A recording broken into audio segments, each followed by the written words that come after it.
ત્યારે મહત્વપૂર્ણ સમાચાર પર નજર કરીએ તો જે પ્રમાણે આજે ગુજરાતનું બજેટ રજૂ થવા જઈ રહ્યું છે, ગુજરાતના લોકોને ઘણી આશાઓ છે, ઘણી અપેક્ષાઓ છે। આ સાથે જ જો સુરતના ટેક્સટાઇલ માર્કેટની, ટેક્સટાઇલ ઉદ્યોગની વાત કરવામાં આવે, ટેક્સટાઇલ ઉદ્યોગને પણ ઘણી આશાઓ છે। આ બજેટથી ટેકનિકલ ક્ષેત્રે સરકાર વધુ ધ્યાન આપે તેવી માંગ કરવામાં આવી છે।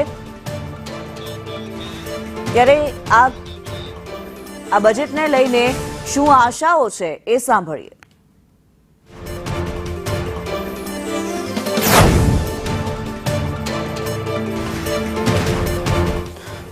ગુજરાત સરકારનું બજેટ છે ત્યારે સુરતના ઉદ્યોગપતિ શું આશા અપેક્ષા આ બજેટથી રાખી રહ્યા છે ત્યારે કેટલાક ઉદ્યોગપતિ આપણી સાથે છે, તેમની સાથે જાણવાના પ્રયાસો કરીશું।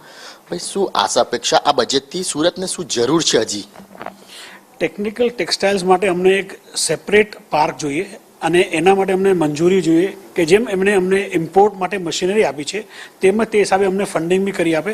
And that is the basic requirement કે ટેકનિકલ ટેક્સટાઇલમાં સુરત હજી બહુ પછાડી છે, તો એના માટે અમે ખાસ કરીને અપેક્ષા રાખીએ છીએ। તમે જે વાત કરી તો વાસી બોરસીમાં આટલું મોટું ટેક્સટાઇલ પાર્ક બનાવ્યું છે, તો એ કઈ રીતના તમને હજી કાર્યરત નથી થયું, તો કઈ રીતના એ હજી માંગ તમારી છે? અમારી ટેકનિકલ ટેક્સટાઇલ્સ માટે જૂનું એક પાર્ક જોઈએ જેમાં ખાલી ટેકનિકલ ટેક્સટાઇલ્સ અમે બનાવી શકીએ એન્ડ જેમાં ઘણા બધા ટાઈપ્સના ફેબ્રિક્સ, નોન વોવન્સ એ બધા અમે સપ્લાય કરી શકીએ છીએ અને એક્સપોર્ટ કરી શકીએ છીએ। જો એ રીતનું સ્થાપે તો ઉદ્યોગને કેટલો ફાયદો થાય અને કઈ રીતનો ફાયદો થાય? હજી આપણે આ ઇન્ડસ્ટ્રીમાં તો 1% બી નથી જેટલા આપણે થઈ શકીએ છીએ।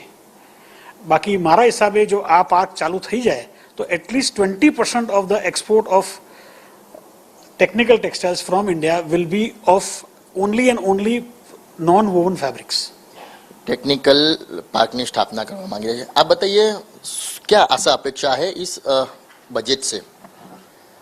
जस्ट के टेक्निकल टेक्सटाइल पे फोकस करें।